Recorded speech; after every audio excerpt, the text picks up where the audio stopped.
de invitada a la doctora Itzel Alejandrina Gallardo Ortiz.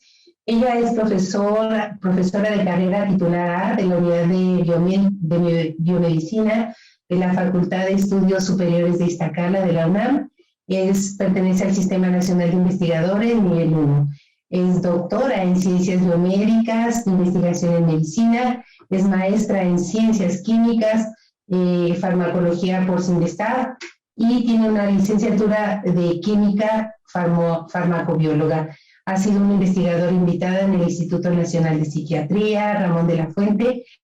Es miembro de la Sociedad Americana de Fisiología, de American Physiology Society y de la Sociedad Americana de Farmacología y Terapéutica Experimental. Sus investigaciones publicadas en revistas nacionales e internacionales le han merecido importantes premios como el Premio en Investigación en Nutrición de la Fundación Mexicana para la Salud, Premio en Investigación para la Fundación Miguel Alemán, el Premio Investigación Básica en Cardiología y Medicina Vascular y ha sido recipiendaria del Fellowship Travel Award para Biología Experimental. Y el nombre de su conferencia es Mindfulness y Enriquecimiento Ambiental como Estrategia Terapéutica en Adicciones. Le damos la más cordial bienvenida y nuestro agradecimiento por estar aquí. Muchas gracias, maestra Gavina.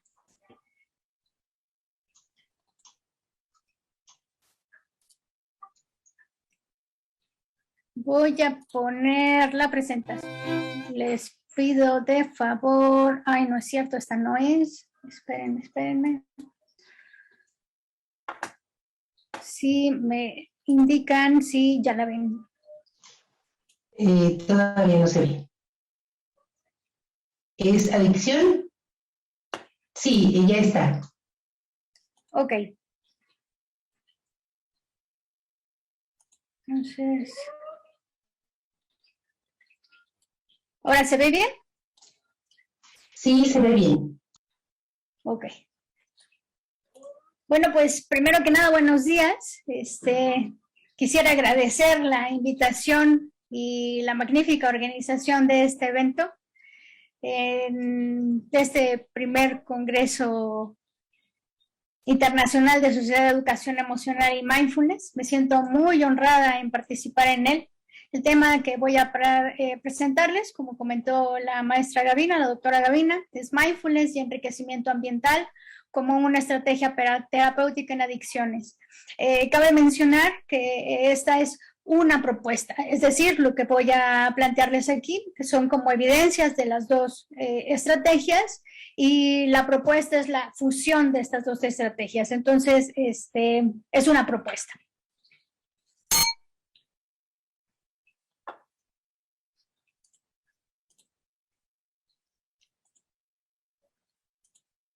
¿Se ve el láser? Sí, sí se ve. Muy amable. Bueno, primero comenzaré haciéndonos la pregunta de si la drogadicción o el consumo de drogas realmente es un problema de salud pública.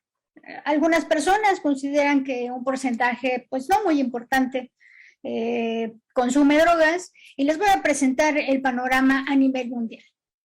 En este sentido, el informe mundial sobre drogas emitida por la Oficina de las Naciones Unidas contra Drogas y el Delito, en 2021 reportó que en este último año alrededor de 275 millones de personas han consumido algún tipo de droga de abuso, sin importar cuál sea, o sea, desde cigarro hasta la que quieran, heroína, anfetaminas, la que quieran. De esta población, aproximadamente 36 millones presentaron trastornos por su consumo. La adicción es una enfermedad mental crónica, recurrente, que incluye todos los grupos sociales, todas las edades, no tiene distinción de género, y por estas razones es un desafío que enfrenta la ciencia médica moderna. A ver, déjenme ver si las puedo pasar. De acuerdo. Pero algunos de ustedes se preguntarán, bueno, hay algunas problemas que pueden ser de índole de otros países, pero en México pues no estamos con la problemática. Quiero presentarles ahora cómo estamos en México. En México, la prevalencia de consumo oscila desde edades muy tempranas, pensando en menores que van desde los 12 a los 17 años. En esta gráfica les muestro la prevalencia de consumo en estas edades a lo largo de 2018 a 2016. Y como se muestra en la gráfica, se ha incrementado el consumo de las drogas de abuso, sin pensar cuál específicamente. O sea, en esta primera parte se muestra cómo ha aumentado el consumo de cualquier tipo de droga. Los 3 tipos de drogas que se consumen con mayor frecuencia en México son la marihuana, la cocaína y los inhalables. En los 3 casos, o sea, estos 3 tipos de drogas, a lo largo del tiempo se ha incrementado su consumo. ¿Y por qué tengo enmarcado los inhalables? Los inhalables tienen una peculiaridad. Son de muy bajo costo, se perciben como sustancias de bajo riesgo. ¿A qué me refiero de bajo riesgo? O sea, pues inhalables tenemos en los barnices, en limpiadores de casa, en algunos, no sé, pinturas en spray, thinner, pegamento. O sea, si ustedes visualizan, o sea, en muchas sustancias tenemos compuestos inhalables que producen fenómenos de adicción. Anteriormente se creía que los inhalables solo eran consumidos por las personas que estaban en situación de calle. Aquí tenemos, por ejemplo, en esta caricatura, una forma en como las personas que están en situación de calle pueden consumir los inhalables, ¿no? O sea, olvídense que está ahí el Cruz Azul porque mi marido va a colgar porque le va al Cruz Azul, pero bueno, sin fijarse en ese detalle, observen que a través de una bolsa, a veces tienen como una estopa en su mano, así es como inhalan estas personas. Sin embargo, bueno, es importante mencionar que, bueno, estas personas en situación de calle no inhalan por gusto. La neta del planeta es que estas personas inhalan o son inhaladores para quitarse la sensación de hambre, de frío, la sensación de sentirse como deprimidos o aislados. Entonces, esa es la razón por la que la población que está en situación de calle consume estos agentes. Sin embargo, a pesar de que antes solo visualizábamos que este tipo de personas o este tipo de personal era el consumidor, hoy sabemos que nuestros niños en la escuela también son personas que están expuestas a inhalables. ¿En dónde están expuestos los niños en las escuelas? Pues en los pegamentos. Bueno, yo sé que aquí puse un resistol, o el resistol, pues, a lo mejor las personas que son como de mi edad o más grandes, pues yo recuerdo el resistol, un líquido amarillo, que honestamente yo recuerdo que me gustaba cuando algo había en casa que se abriera el resistol, porque a mí me gustaba que olía. Le cambiaron el olorcillo justamente porque favorecía esta situación del consumo del inhalable. Sin embargo, todavía tiene algunos solventes. Existen otros tipos de pegamentos como el uju. El uju, por ejemplo, que viene como en tipo como de pasta, que es transparente, tiene olor a solvente, y existen muchos útiles escolares que tienen olor a solvente, desde los plumones que utilizan los profesores hasta los plumones que ellos utilizan. Entonces vemos que los chiquitos desde muy temprana edad están expuestos a los inhalables. No solamente sucede en la escuela, también sucede en casa. Decíamos que existen muchos materiales de limpieza, desde el barniz de uñas que usa mi mamá, también tienen solventes y son sustancias que ellos pueden percibir y les puede generar pues cierto placer al inhalarlos. Las edades de inicio de uso van desde los 12 a los 14 años, pero exposición podemos tener desde más chicos. Existen varios tipos de consumidores. no de inhalables, sino en general de todos los tipos de drogas. Tenemos a los consumidores experimentales, que son individuos que pues consumen algún tipo de sustancia adictiva solamente por tener pues la idea de qué se siente el haber consumido esta sustancia. Tenemos también los consumidores ocasionales, como en el caso del cigarro o en alcohol, que a lo mejor en alguna fiesta, pues ahí, pues en el ardor de la pachanga y demás, pues se me antoja echarme una chela, una cuba, pues un cigarrito, etcétera, o sea, de vez en cuando. Y tenemos consumidores habituales, que como su nombre lo dice, son personas que de manera recurrente consumen las sustancias de abuso, y tenemos a los consumidores dependientes que, como también su nombre lo dice, son personas que para mantener su día a día requieren de la sustancia de abuso. En esta diapositiva les muestro la clasificación de las sustancias psicoactivas emitida por la NIDA. Alguno de ustedes me puede preguntar, oye, ¿y qué carambas es eso de la NIDA, no? La NIDA es el Instituto Nacional de Drogas de Abuso, que es la institución o el órgano más importante a nivel mundial para el estudio de drogas de abuso, y sugiere que, a pesar de que hay muchas clasificaciones para las sustancias de abuso, sugiere que la clasificación más adecuada es la que va de acuerdo a los órganos blancos, a los receptores o al blanco farmacológico al que está dirigido la droga de abuso. Así tenemos que las drogas de abuso se clasifican en estimulantes del sistema nervioso. Ahí tenemos a estimulantes mayores como la cocaína, al crack, las anfetaminas, las metanfetaminas y al éxtasis. Tenemos estimulantes menores como la nicotina y la cafeína. Noten ustedes que estos están dentro de la clasificación de sustancias psicoactivas y son totalmente permitidos en la sociedad, ¿no? O sea, yo en la mañana me eché un cafecito, mi mamá seguramente se echó su cigarrito para arrancar el día. Entonces, bueno, los estimulantes menores son de venta libre, ¿no? Tenemos acceso prácticamente todos. Tenemos también depresores del sistema nervioso central, en donde encontramos al alcohol, los barbitúricos, las benzodiazepinas y disolventes industriales. En estos encontramos a los inhalables. Tenemos también a los opioides, en donde tenemos a la morfina, la heroína, el fentanilo y la codeína.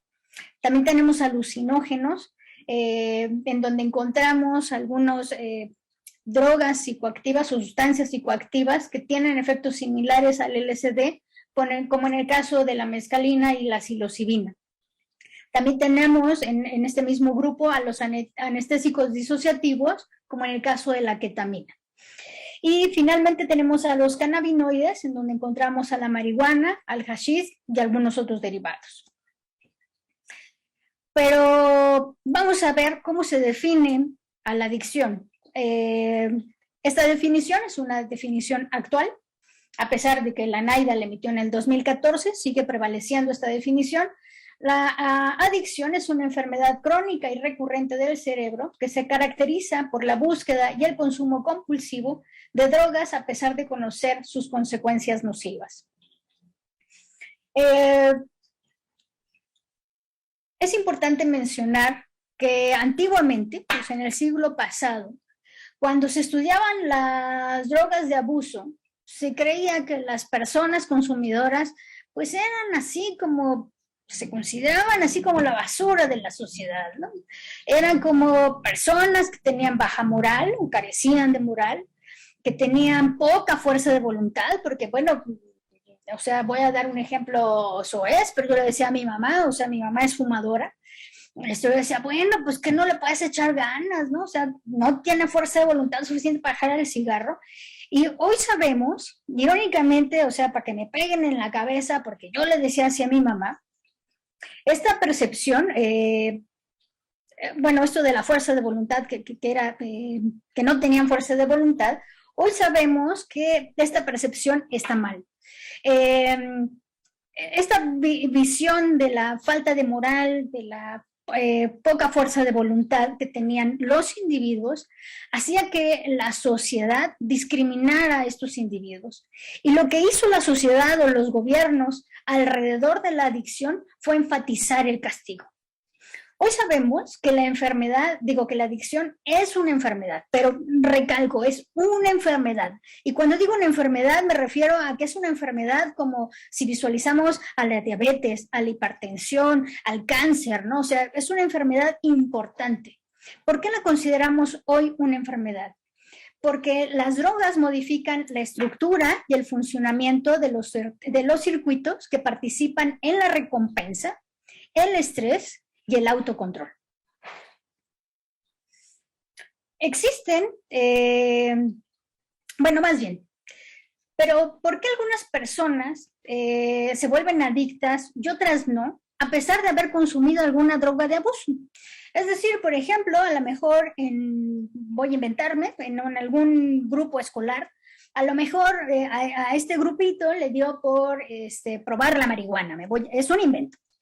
Y a lo mejor de este grupo que fue consumidor de marihuana en algún momento, algunos individuos de esta población se volvieron adictos a pesar de que todos ellos consumieron la misma sustancia de abuso, en la misma concentración y con la misma frecuencia. ¿Cuál es la razón por la que algunos consumidores se vuelven adictos y otros no?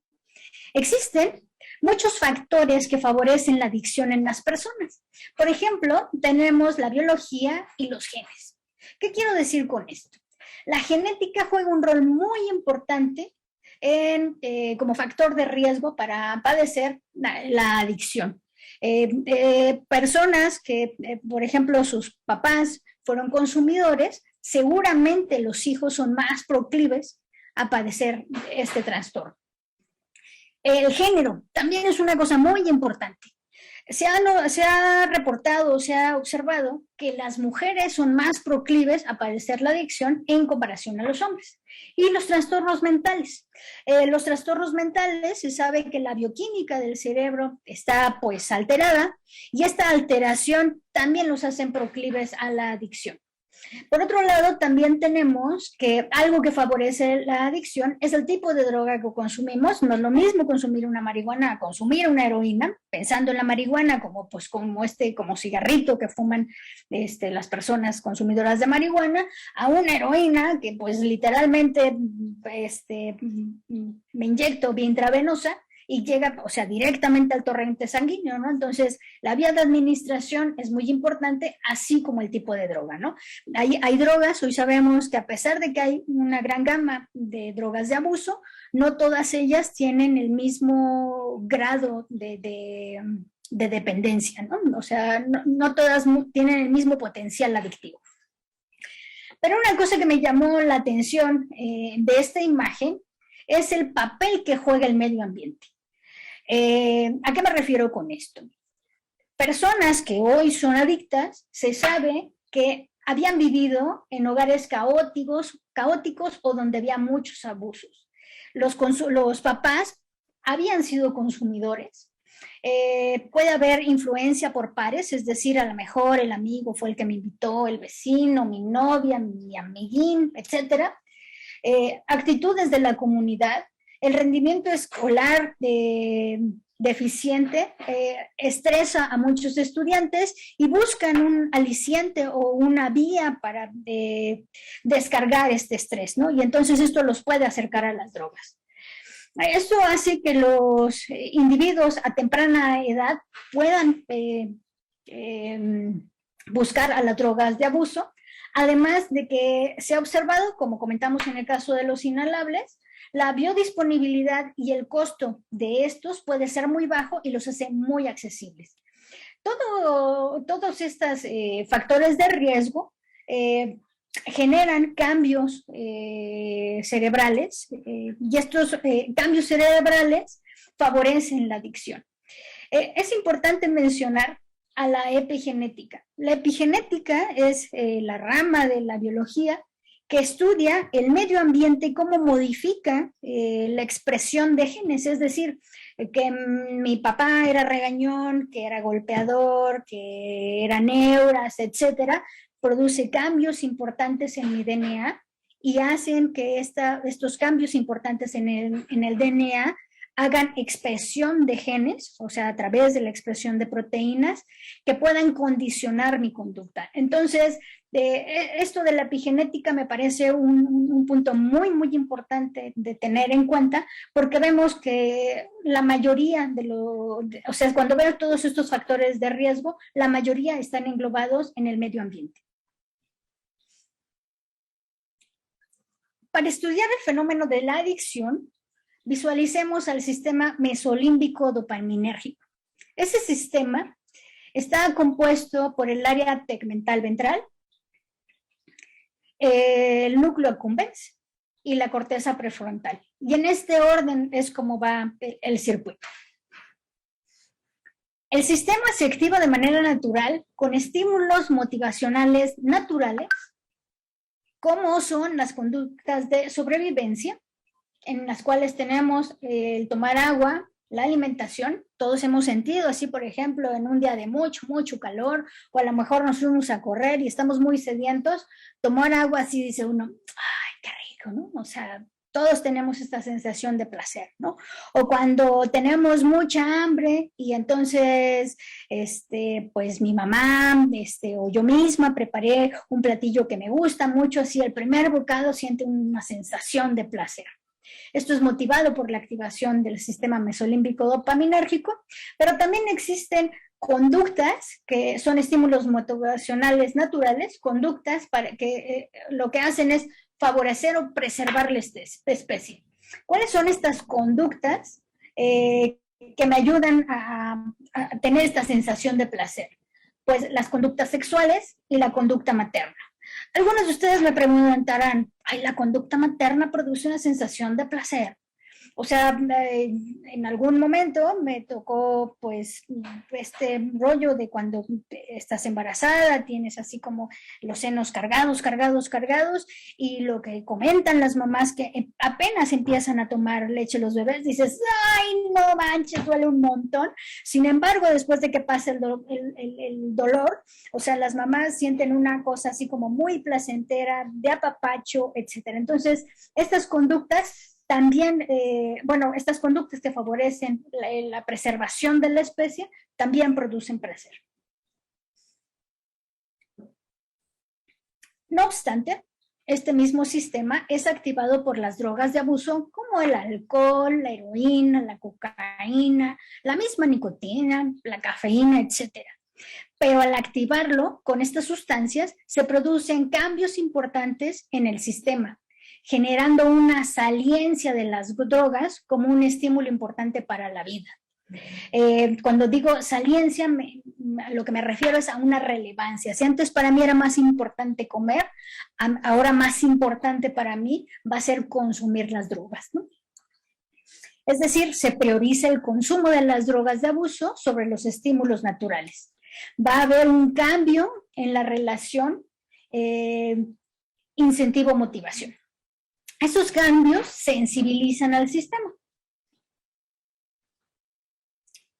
Pero, ¿por qué las drogas generan este cambio en la saliencia?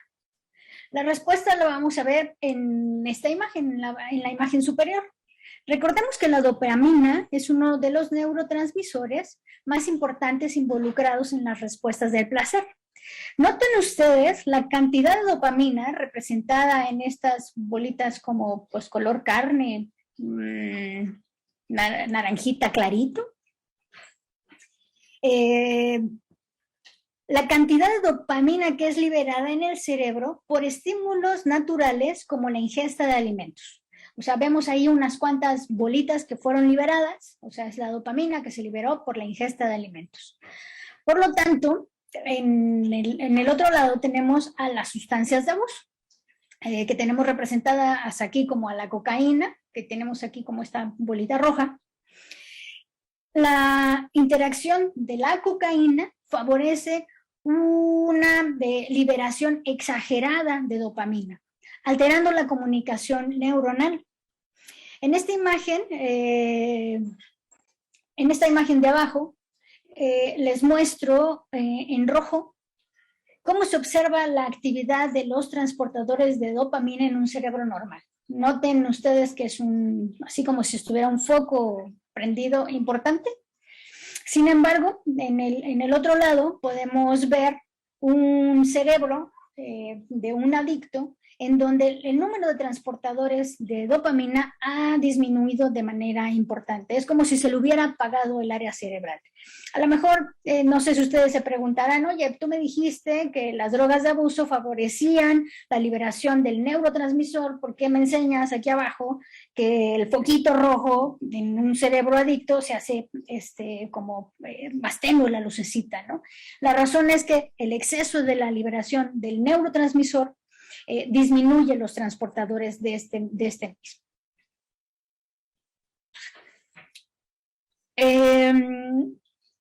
En las neurociencias, o los científicos que estudian neurociencias, o neurofisiólogos, ¿cómo hacen ellos para estudiar la plasticidad neuronal?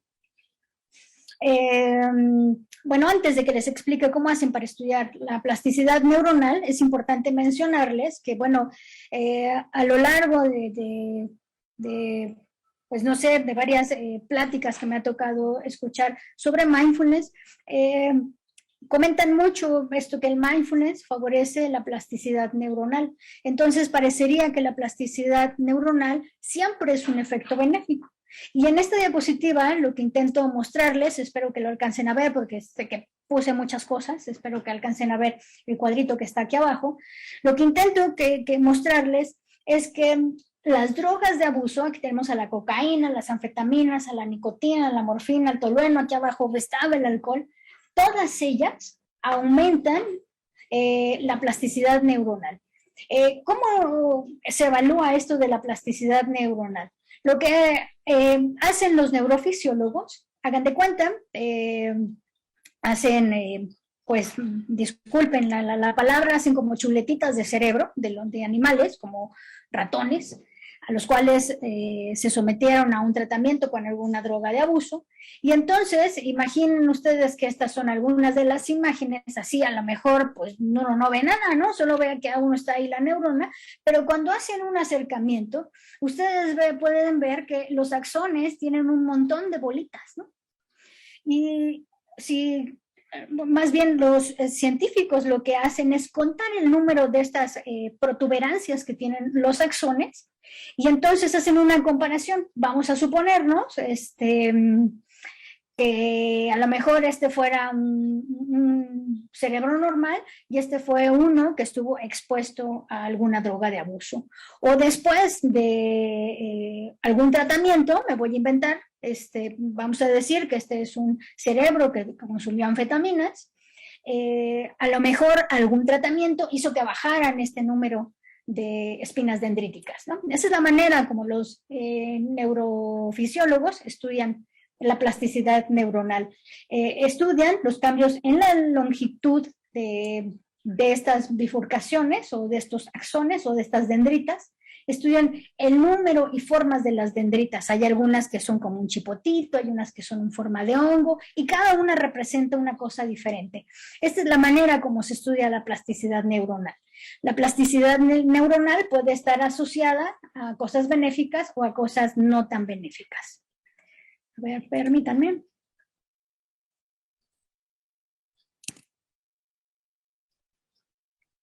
Tengo una cosa en las preguntas.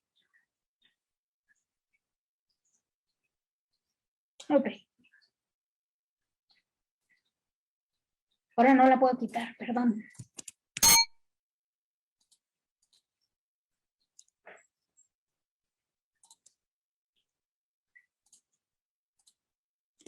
¿Ya se ve de nuevo? Ya. Gracias, perdón.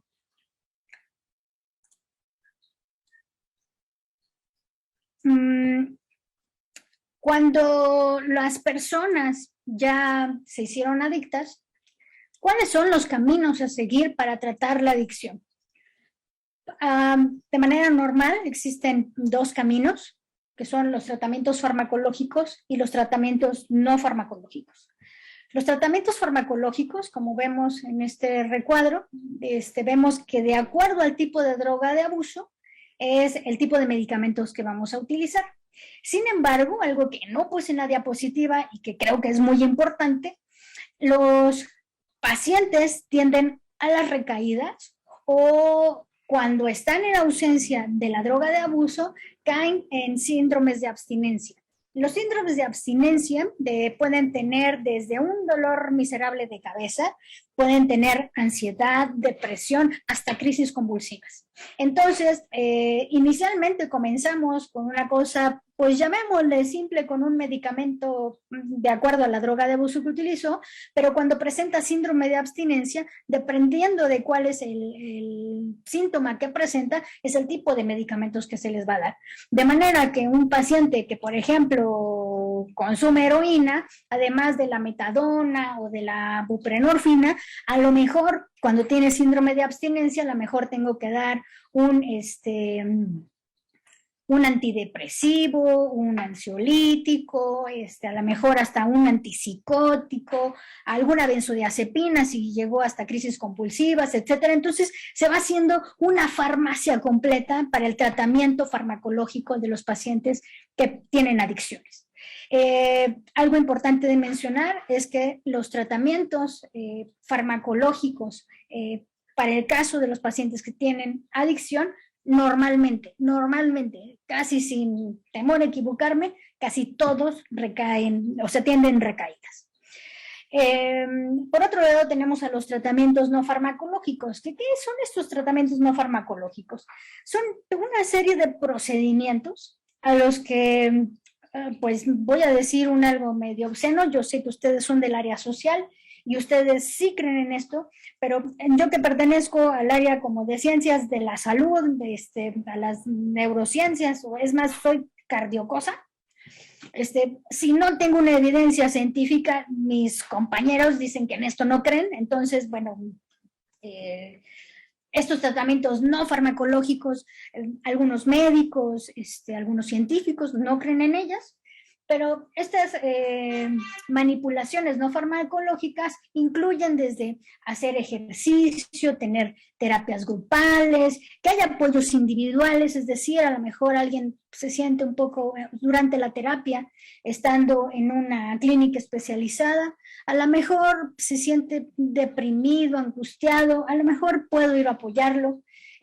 Por otro lado, tiene que haber apoyo hacia la familia, es muy importante. No puedo tratar al paciente adicto sin tratar a la familia. La familia juega un papel preponderante en la recuperación de los pacientes. Siempre hay que hacer un acompañamiento del paciente, un seguimiento médico personalizado, y puede ir de estos tratamientos no farmacológicos, pueden ir desde asociarlos con medicinas complementarias, ya sea como acupuntura, masajes, aromaterapia, etcétera, ¿no? O sea, estos tratamientos no farmacológicos, como su nombre lo dice, o sea, son una serie de procesos, manipulaciones, herramientas en donde no involucra la ingestión de fármacos. Y se ha observado que la asociación de estos tratamientos no farmacológicos junto con el tratamiento farmacológico pueden funcionar de mejor manera para las adicciones. Sin embargo, también en algunas ocasiones hay recaídas. Es importante mencionar, como hace un momento comenté, si solo hago tratamiento farmacológico, invariablemente me voy a las recaídas, y si hago la conjunción del tratamiento farmacológico con el no farmacológico, el número de recaídas es menor. Y ahora sí vamos pues con lo que nos aqueja, ¿no? La práctica de mindfulness o atención plena. La práctica de mindfulness la occidentalizó Jon Kabat-Zinn. Jon Kabat-Zinn es un profesor de la Universidad de Massachusetts que de manera habitual practicaba mindfulness y obviamente se beneficiaba con todos los efectos que la práctica produce. Y siendo médico decía, pues tiene que haber alguna manera para que yo pueda extrapolar esta práctica que hago en mi entorno budista. Tiene que haber alguna manera para poder extrapolar eso a mis pacientes sin meter alguna connotación religiosa ni filosófica, es decir, hacerla secular. y incorporó a estas prácticas en intervenciones clínicas especializadas como la reducción de estrés basada en atención plena y la terapia cognitiva basada en mindfulness. Este hombre fue el pionero en traernos el mindfulness aquí a Occidente. Existen diferentes definiciones de qué es mindfulness. Sin embargo, una que me gusta, porque creo que cuando menos en mi percepción engloba cuando menos mi experiencia,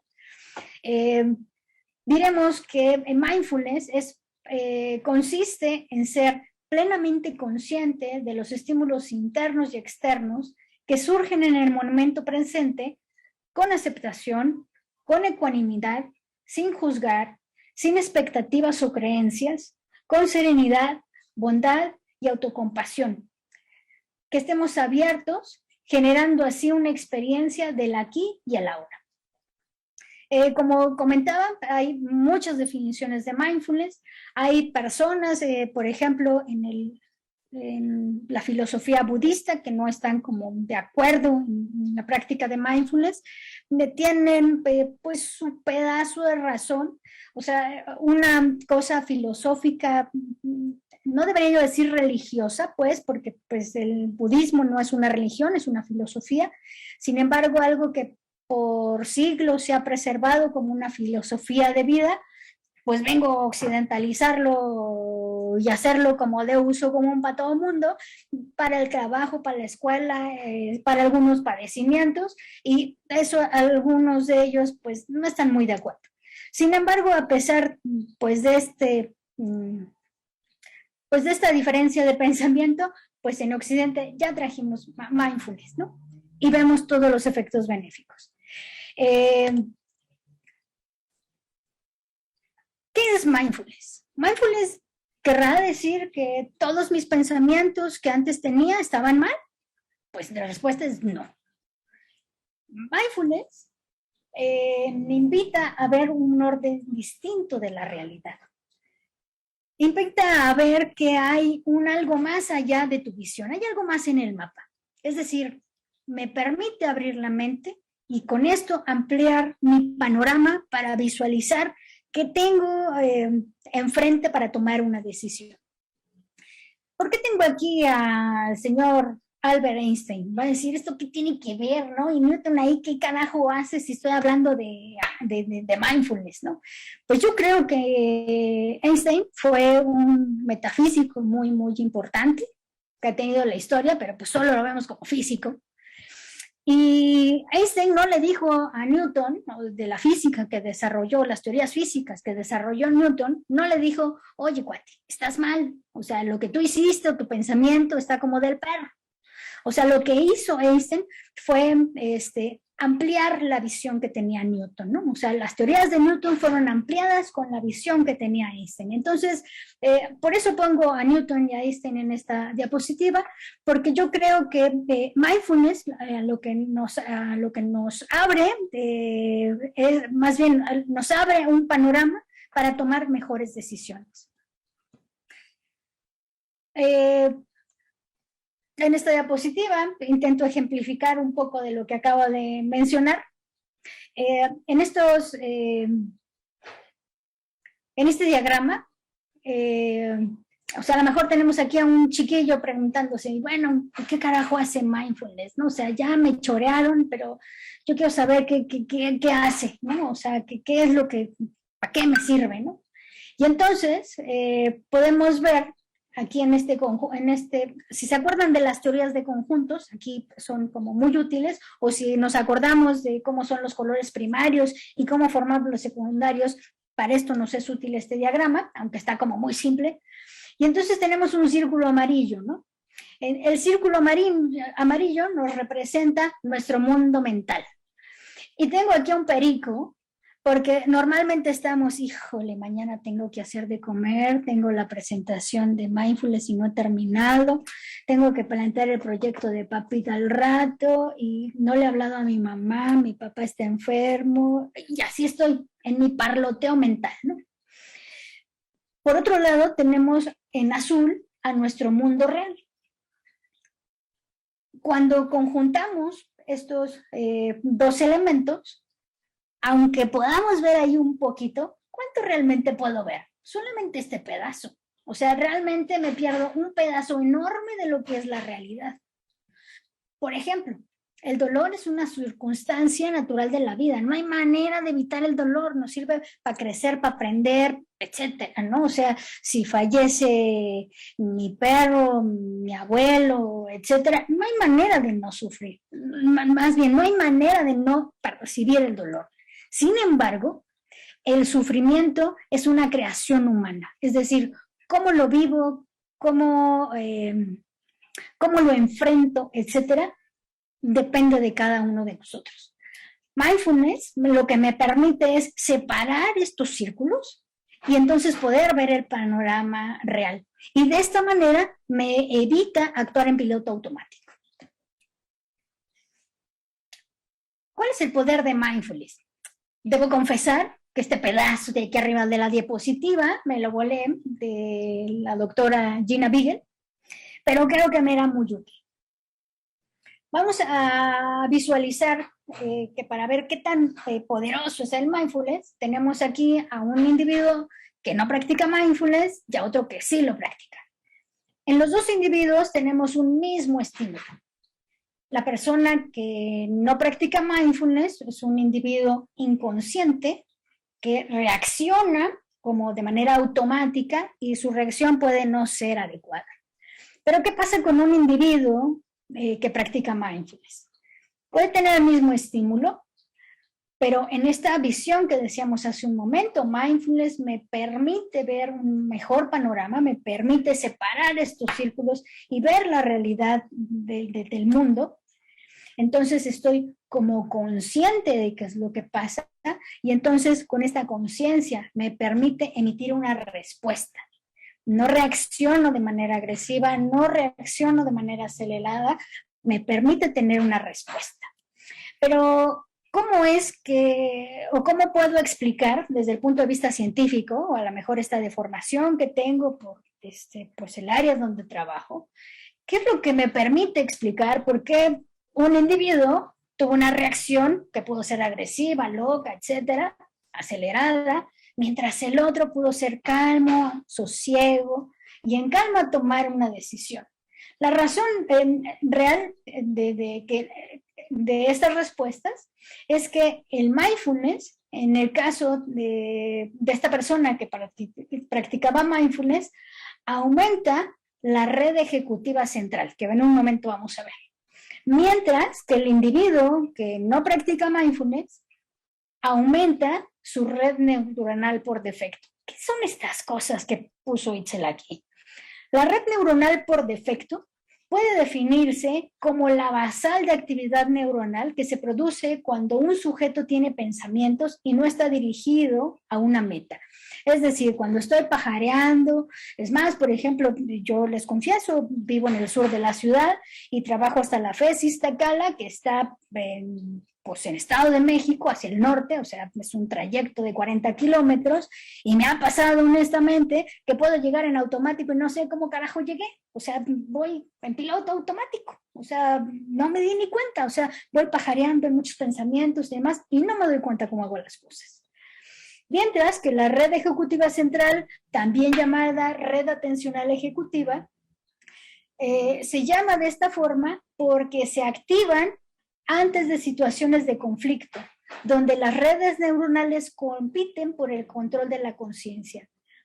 Por tanto, es una red de control que regula actividades cognitivas y emocionales. Entonces, si regreso al diagrama de la doctora Beagle, entonces yo noto que practicando mindfulness, yo favorezco esta red y puedo hacer un mejor control de las emociones para tomar una decisión. En esta diapositiva, yo sé que está cargadísima de letras. Lo que intento describir, y son algunos, honestamente, son algunos efectos benéficos que se han descrito por la práctica de mindfulness. Y digo algunos porque me comí un montón, o sea, por ejemplo, todos los físicos me los quité, o sea, creo que hay uno que otro físico, casi todos los dejé enfocados en la cosa como cerebral o mental o conductual. Tenemos que mejorar el control cognitivo, disminuye depresión y ansiedad, favorece autorregulación, favorece el control de la atención, favorece la regulación de las emociones y reduce el estrés, favorece la autoconciencia, favorece la plasticidad neuronal y hago hincapié positiva, mejora la memoria y el aprendizaje, disminuye el dolor crónico, disminuye la inflamación y mejora la respuesta del sistema inmunológico, disminuye la actividad de la red neuronal por defecto, es decir, la que comentábamos hace un momento, que es la que me tiene en piloto automático, y aumenta la red ejecutiva central, aumenta la empatía y la compasión, no solo por mí, sino también por los demás. Aquí tenemos, insisto, varios de los efectos benéficos que tiene la práctica de mindfulness. Pero para lograr estos efectos, para lograr estos efectos y lograr un adecuado proceso de autorregulación, necesitamos la interacción de 3 componentes, los cuales deben interaccionar entre sí. ¿Y quiénes son? El control de la atención, la regulación emocional y la autoconciencia. Estos 3 procesos se llevan a cabo o se activan más bien diferentes áreas cerebrales. Por ejemplo, el control de la atención se produce a través de la activación de la corteza cingulada anterior y del cuerpo estriado. La regulación emocional activa múltiples regiones prefrontales, regiones límbicas como la amígdala y el hipocampo y el cuerpo estriado. La autoconciencia activa la ínsula, a la corteza prefrontal y a la corteza cingulada posterior y a la corteza posterior. Sin embargo, además de estas áreas que son activadas por la práctica de mindfulness, recordemos que nuestro cerebro está conformado por 2 hemisferios, uno derecho y uno izquierdo. Uno se encarga de la parte lógica de análisis, mientras el otro se encarga de la cosa como creativa. Sin embargo, cuando pues, estamos como desalineados, por decirlo de algún modo, no hay una buena comunicación entre los 2 hemisferios. Es como si en una casa papá y mamá estuvieran normalmente enojados, estuvieran bronqueándose, eso no genera una estabilidad familiar. Sin embargo, cuando se facilita la comunicación, aumenta la comunicación entre papá y mamá, en este caso van a ser entre los hemisferios, se facilita la homeostasis, ¿no?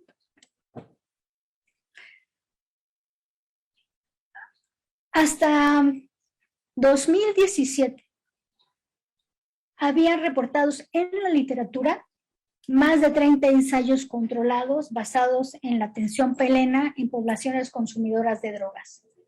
En un metaanálisis, esto quiere decir que de estos 30 ensayos se juntó la información de estos artículos, se analizó y se juntó como si fuera un solo artículo, a esto le llamamos metaanálisis, reveló que la atención plena produce efectos positivos desde pequeños hasta grandes, en la reducción de la frecuencia de uso de sustancias de abuso, así como en el aumento en la tasa de abstinencia. Los hallazgos indicaron que las intervenciones basadas en mindfulness fueron más efectivas. Por eso la tengo marcada y en rojo y subrayada. Doctora, un minuto para terminar. Gracias. Fueron más efectivas que las terapias habituales.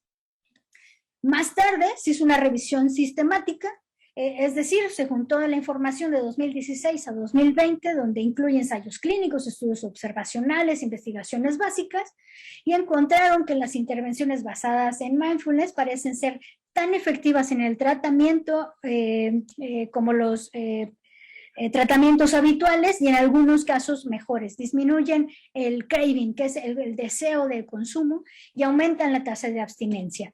En este sentido, la utilización de mindfulness como una herramienta terapéutica, tenemos al doctor Sam Himmelstein, que demostró que las intervenciones basadas en mindfulness son seguras y factibles aún en poblaciones jóvenes encarcelados consumidores de sustancias de abuso. Es decir, no importa qué tan adverso pueda verse el mar, siempre tenemos una manera para surfear las olas y entrar en calma, ¿no?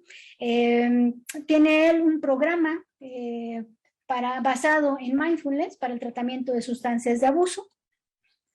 Y por otro lado, quisiera hacerles notar otro tratamiento que es preclínico, es decir, todavía no se lleva a cabo en humanos, que es el enriquecimiento ambiental. Es un modelo preclínico en donde las condiciones de la vivienda facilitan la mejora sensorial, estimulación cognitiva y motora. En esta diapositiva muestro que hay muchos reportes en la literatura en donde, sin importar la sustancia de abuso que se utilice en animales, el enriquecimiento ambiental lo que produce es una disminución de la conducta adictiva.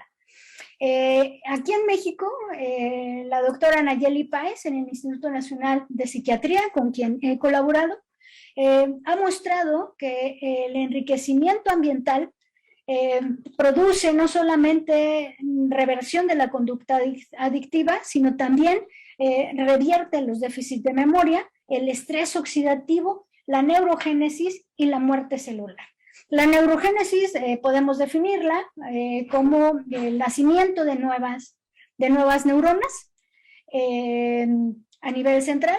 Sin embargo, si alguien me pregunta, oye, en todos lados, yo sé que las drogas de abuso matan neuronas, ¿a poco todas las neuronas que se me murieron a poco se van a regenerar? La respuesta es no, porque solamente núcleos especializados se puede generar neurogénesis. Estos núcleos son el núcleo olfatorio, el núcleo caudado y principalmente el hipocampo. La plasticidad neuronal, como hace un momento comentamos, es la generación de nuevas conexiones neuronales. Estos son circuitos neuronales que son construidos como rutas de intercomunicación entre las neuronas de diversas áreas cerebrales. Regresando al enriquecimiento ambiental, en esta diapositiva les muestro el porcentaje de eficacia de cada elemento del enriquecimiento ambiental. Notemos que en la caja teníamos elementos que favorecen la actividad de los centros que están relacionados con la visión, con los sistemas motrices, centros asociados a la cosa cognitiva y a la somatosensorial. Cada uno de estos elementos fue separado y notamos que la eficacia ¿cómo se llaman? El enriquecimiento ambiental completo, es decir, con todos los elementos, revierte un 100% las conductas adictivas y los demás elementos lo hacen en un porcentaje menor. Sin embargo, notemos que el ejercicio voluntario es el elemento más importante para disminuir las conductas de abuso. En otros estudios se ha demostrado que el ejercicio es muy útil para el tratamiento de adicciones, ya que puede ser neuroprotector, mejora el aprendizaje y la memoria, mejora la calidad del sueño, disminuye el craving, la dependencia, la ansiedad, el déficit conductual, disminuye el estrés oxidativo, si hay un infarto, disminuye el tamaño del infarto y favorece diferentes factores neurotróficos asociados a la regeneración del cerebro. Pero me van a decir, tú me dijiste que esto era solamente en animales. Sin embargo, el programa de jóvenes con adicción a solventes en Canadá hace una intervención del programa basado en la cultura. El programa combina tradiciones de la cultura indígena, las teorías occidentales de resiliencia, inteligencia emocional contextualizadas dentro de marcos de psicología positiva. Los jóvenes con adicción son tratados en estos centros a través de cantos, tambores, cuentos, artes, enseñanza por los ancianos, enseñanzas culturales sobre la historia tribal, el ayuno, las fiestas, las ceremonias, las medicinas naturales y tradicionales. ¿Y cuáles son los resultados de sus programas? 90 días después de estar sometidos o estar internados en estos programas, el 49% tuvieron un estilo de vida completamente abstinente. El 51% restante informaron no haber tenido necesidad de utilizar sustancias volátiles u otras drogas de abuso durante este tiempo. 6 meses después, el 74% se mantuvo sin consumo y el 51% de estos regresaron a la escuela. ¿Cuál es nuestra propuesta? Nuestra propuesta es unir estas dos herramientas terapéuticas para sinergizarla y potenciar los efectos benéficos para el tratamiento de las drogas de abuso. Deseamos que las intervenciones basadas en mindfulness reducen la dependencia, el deseo por el consumo de la droga, mejora depresión, ansiedad, dificultades para la regulación de emociones y el estrés, aumenta la respuesta autónoma a la recompensa natural, es decir, me interesa más comer, tomar agua, la conducta sexual, materna, etc. Se suprimen las respuestas a las señales relativas a la adicción a las drogas. Alerta a los participantes a romper el ciclo de pensamientos y detener el proceso de actuar en piloto automático. Sin embargo, se desconocen cuáles son los mecanismos involucrados en los efectos positivos derivados del mindfulness. Es por eso que los científicos duros, pues así como que entran así como a fuerza estas estrategias.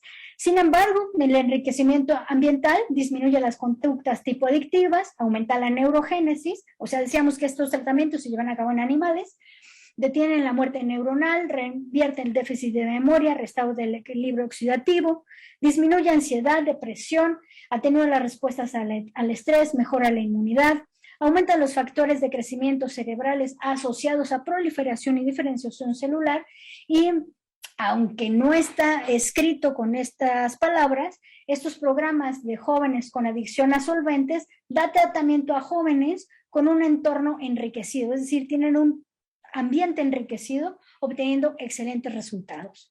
Y con eso termino. Muchas gracias. Agradecemos muchísimo a la doctora Gallardo su presentación.